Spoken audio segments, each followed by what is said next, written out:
हाँ, मांस खाता हूं मैं, मांसाहारी हूं मैं।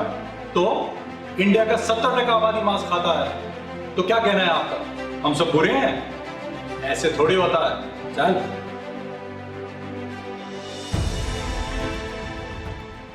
अरे नहीं नहीं मेरे भाई, आप गलत समझे। मेरा बोलने का ये मतलब नहीं था। फिर ठीक है, वरना मुझे बहुत बुरा लगता है जब कोई कहता है कि तू पशु प्रेमी होते हुए पशु का सेवन करता है। मैं जानवरों को पसंद करता हूं, मेरे घर पे पालतू जानवर है। और शायद यही बात है कि लोग समझ नहीं पाते कि ये पशु प्रेमी होते हुए पशु कैसे खाते हैं। लोग समझ नहीं पाते हैं कि हम अपने दिमाग में अलग अलग कंपार्टमेंट बना के रखा है हमने।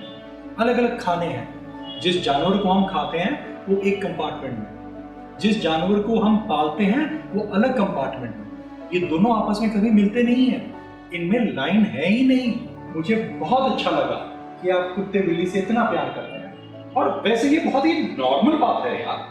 मेरे घर पे मेरे आसपास के लोग, मेरे कम्युनिटी के लोग, मेरे रिश्तेदार, हम में ये मान्यता है कि मांस खाना नॉर्मल है, तो हम सब खाते हैं। और हमारे पूर्वजों ने भी खाया है, शायद आदि मानव ने भी खाया है, तो ये तो बहुत ही नेचुरल बात होगी। दूसरा ये भी कहते हैं कि अगर मांस नहीं खाएंगे तो तकलीफ होगा, तो ये नेसेसरी भी है, जरूरी भी है। ठीक, नॉर्मल, नेचुरल और नेसेसरी। अगर आप इजाजत दें तो इस पे मैं कुछ अपना बताऊंगा है, लेकिन जज नहीं करना मुझे, मैं तो नहीं सुनूंगा मैं आपकी बात। और यही बात मेलेनी जॉय, एक सोशल साइकोलॉजिस्ट ने अपने एक अच्छे थियरी में दिया। उन्होंने सालों साल रिसर्च करने के बाद, हजारों लोगों से डेटा इकट्ठा करके एनालाइज करने के बाद ये थियरी रखा, कार्निज्म। कार्निज्म एक अदृश्य विश्वास है जो हम सबके अवचेतन मन में बसा है, हम सबके सबकॉन्शियस मन में, और हम सब इसके अनुसार करते हैं। और इसके अनुसार अलग अलग प्रांतों में हम लोग कुछ जानवर खाते हैं, कुछ पशु पदार्थ इस्तेमाल करते हैं और कुछ जानवर से परहेज करते हैं। कार्निज्म के 3 मूल प्रिंसिपल हैं, 3 मूल धारणाएं कि ये नॉर्मल है, ये नेचुरल है और ये बहुत ही जरूरी है, जैसे साहब ने बताया। और इन 3 मूल धारणाओं की वजह से हम सब आसानी से इसमें शरीक हो जाते हैं। और जब भी हमसे कोई कहता है कि शायद कार्निज्म गलत है, तो हमें लगता है कि वो कह रहा है कि मैं गलत हूं, हम गलत हैं, और हम बंद हो जाते हैं। हम उसकी बात नहीं सुनते, हम डिनाई करते हैं, और उसके बाद हम करते हैं जस्टिफाई। हम 50-100 कारण देते हैं कि ये क्यों सही है और हम कैसे ये करते रह सकते हैं। हम एब्स्ट्रैक्शन करते हैं, हम उन पशु और पशु पदार्थों को चीज के रूप में देखते हैं। जैसे चिकन, मटन, पोर्क, बीफ बोलते ही हमें खाने की वस्तु नजर आता है, हम उसके पीछे वो संवेदनशील जीव को नहीं देख पाते। यह है कार्निज्म।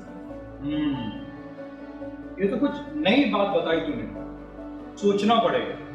और क्या चाहिए मेरे भाई, सच्चाई और अच्छाई के बारे में खुले मन से सोचें, इससे बड़ी बात और क्या हो सकती है। और आपका कहना है कि इस कार्निज्म बिलीफ में हम सारे नॉन वेज लोग अटके हैं? अटके तो हम सब हैं, वेजिटेरियंस भी। वेजिटेरियंस को भी जब मैं कहता हूँ कि दूध, घी, पनीर, बटर बंद करें क्योंकि ये क्रूर है, तो वो भी यही स्टेप फॉलो करते हैं। वो डिनाई कर जाते हैं कि डेयरी इंडस्ट्री में बछड़े का कोई काम नहीं है, तब भी करोड़ों बछड़े जो पैदा होते हैं हर साल, उनको मारा नहीं जाता।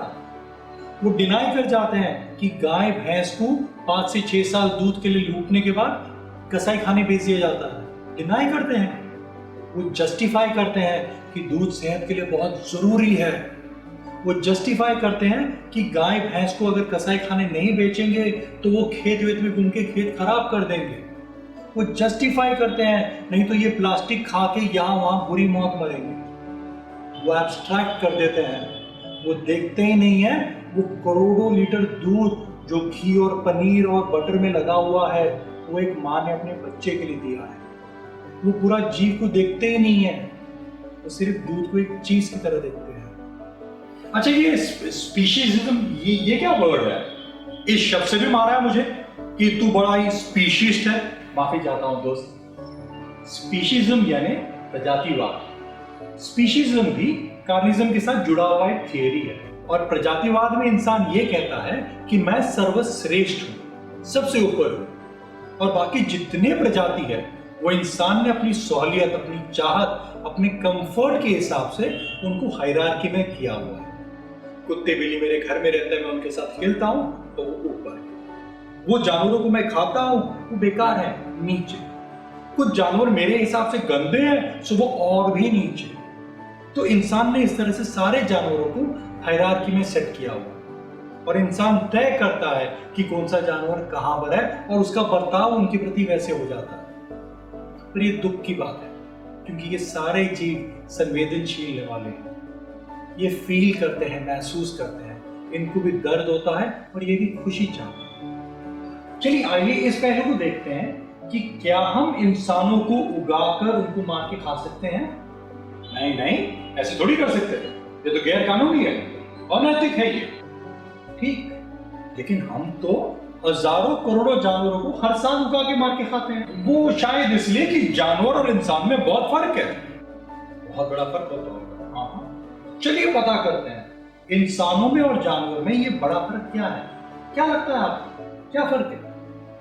मेरे ख्याल से सबसे बड़ा फर्क ये है कि जानवर कम समझदार है, इंसान उससे ज्यादा समझदार है। तो क्या मैं किसी ऐसे इंसान को मार के खा सकता हूं जो मुझसे कम समझदार हो? कर सकता हूं? नहीं ना। तो फिर ये कारण नहीं है।